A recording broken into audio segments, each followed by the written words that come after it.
is it appointed time. Today is the day of salvation. You know, work it out for yourselves. And you'll ask, why? Why should I work it out for myself? I'm so comfortable in my ruts and my traditions, and I don't want anything to mess that up. And that's fine. And we've all been given our ability. We've all been given a unique vessel to make decisions with, reason with, let God or not God work through us. But from this side, I'm telling you, it's freedom. It's a beginning of true understanding. How close is God to us? What does God want to do with us? What is creation? What is the point of all this time we've been given here on earth? What are we to be doing? And are we so sick of life that we don't even want it anymore? And we have to ask, who made you feel that way? Who is putting such burdens on you that you don't even want to make another step?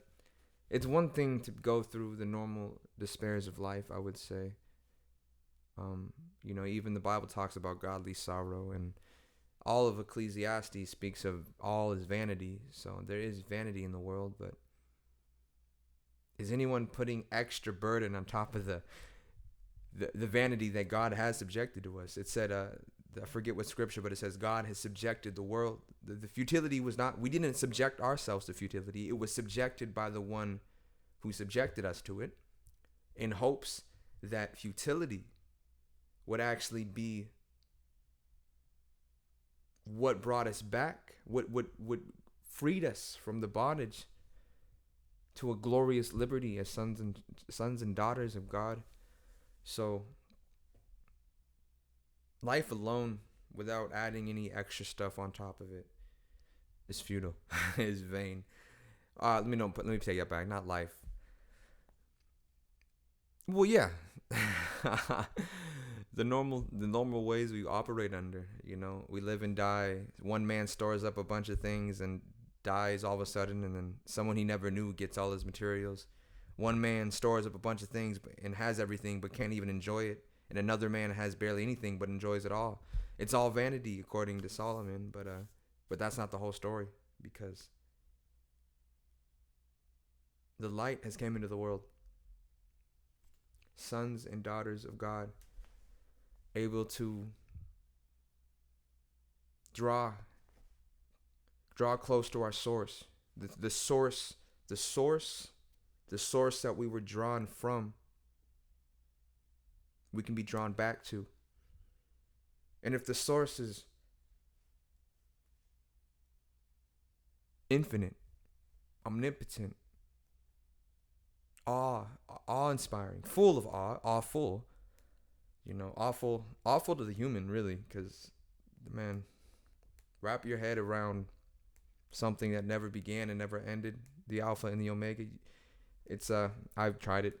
This doesn't end well, but I'm not stopping you, because it's been a part of my journey. But to be drawn to the hope of being an expression once again of the one God, the one. Why the one? Because can the source of something be fractured? Well, maybe the source of something, the one thing, can have fractures, right? Maybe it can be fractured, but ultimately it could only fracture within one thing. It has to be one thing to be fractured. And do you think the fractured pieces all of a sudden escaped the one thing, right? As if the fractured pieces of God can't come back to God? No, that's just imagination to think the fractured pieces are separate from God.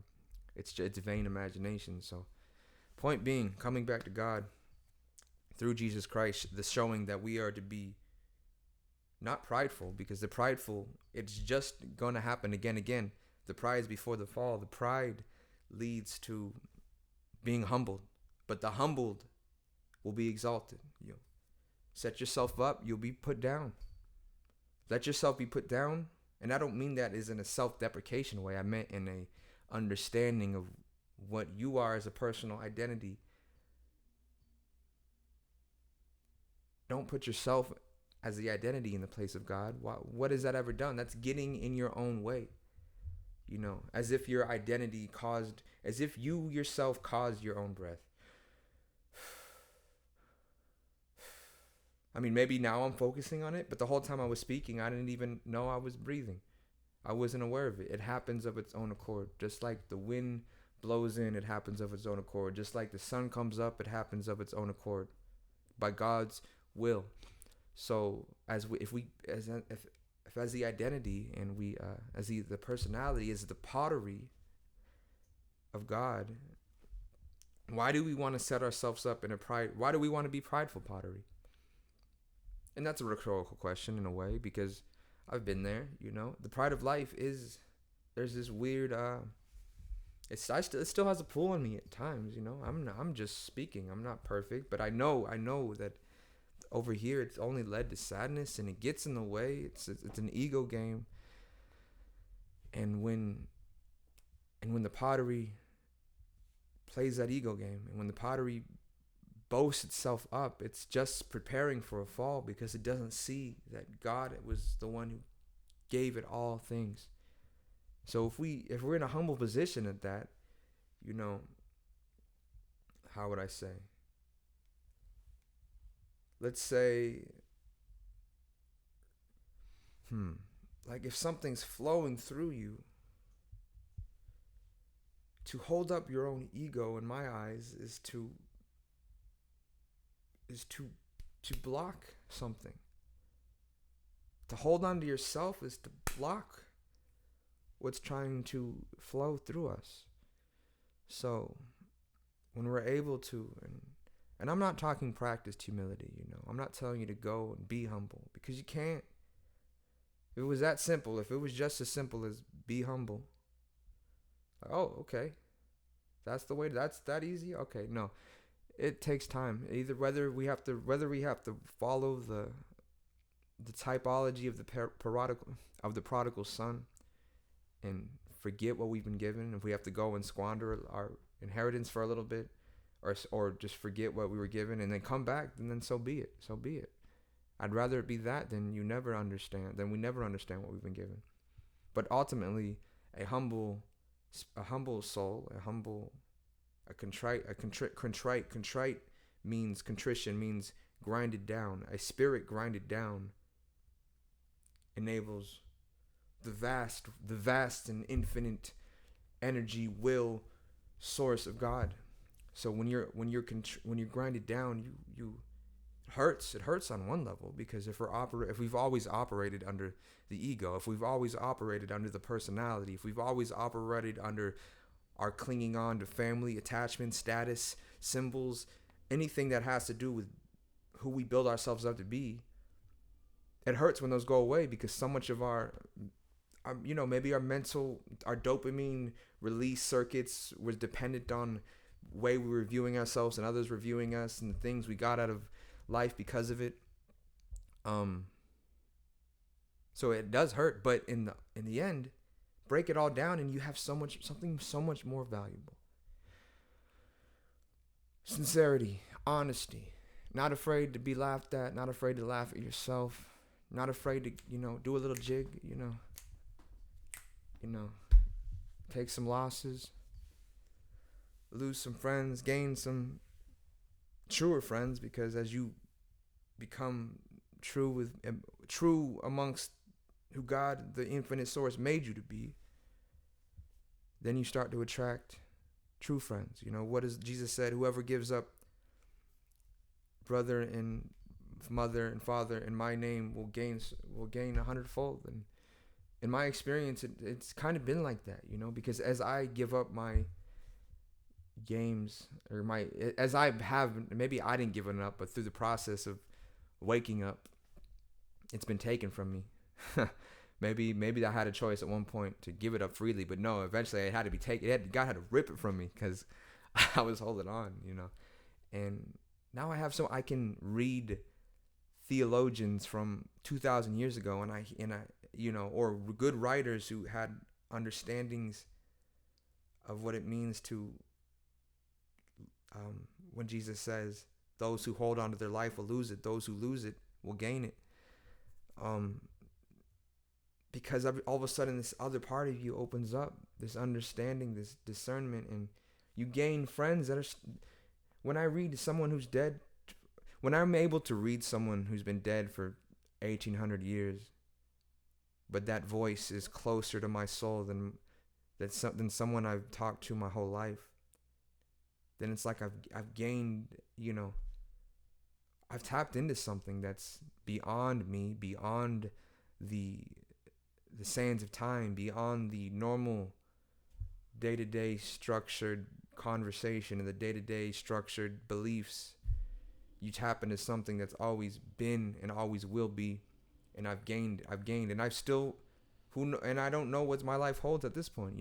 I'm able to listen to other YouTubers and hear them, and we don't always speak the same, right? We don't always have the same uniformity of speech, but when I listen to another YouTube speak on depth of spirituality concepts of soul and spirit and source and oneness and all these jazz, I hear them.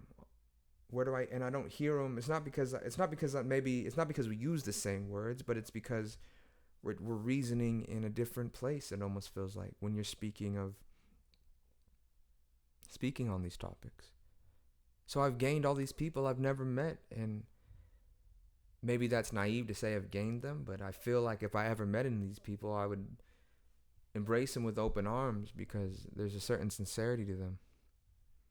And it's not everybody. It's not everybody that speaks. Not everybody that speaks of spiritual things necessarily are going to be your brother or sister, in spirit, in truth, Guess you don't always know. I guess you hope as you live this life, you're able to discern who's going to betray you. But even that point, it's not up to me, even Jesus Christ. Thy will be done, Father. Thy will be done, If the whole world, if the people sitting at my own table betray me, and if my own people reject me, thy will be done, Father. Because it's still worth it. It's still worth it to walk. Walk in love, walk in spirit, walk in truth, walk with God. And that's the end of my 18-minute rant, which was only supposed to be 5 minutes. But that's what I do. I rant, and I don't have time to not rant. And hopefully these rants become more cohesive, come to some type of conclusion, or maybe at least I'm able to lift your spirits. That's what I do want to do, lift people's spirits, because I'm not always in my mood, my demeanor isn't always like, yes, because life's hard sometimes, and sometimes we get confused, but I'm just saying it's all good. It is, in truth, everything is, I forget the scripture, everything is working out for those who love God, And that's not to scare the people who don't love God, but I'm talking to my brothers and sisters who are on a journey by themselves with the Spirit. It's all going to work out. It always has. It always will. I don't know how. I can't break it down rationally. I can't break it down logically, but that's where faith comes in. That we know that the things seen are made by the unseen. That it's good as done. It's good. God's promises are as good as done. If we continue walking, just get up again. Get up again. All right. That's it. Is that it? I want to say I love you guys, but something stops me kind of, because I don't want to use that word so aimlessly, so frugally as it to lose its meaning. But agape, life is supposed to be a love feast, a feast of love. I forget the scripture, but love. I have love for anyone who's listening, whether you agree or don't agree, whether you understand or don't understand. So peace and blessings be yours in abundance by the grace of our God. Thank you.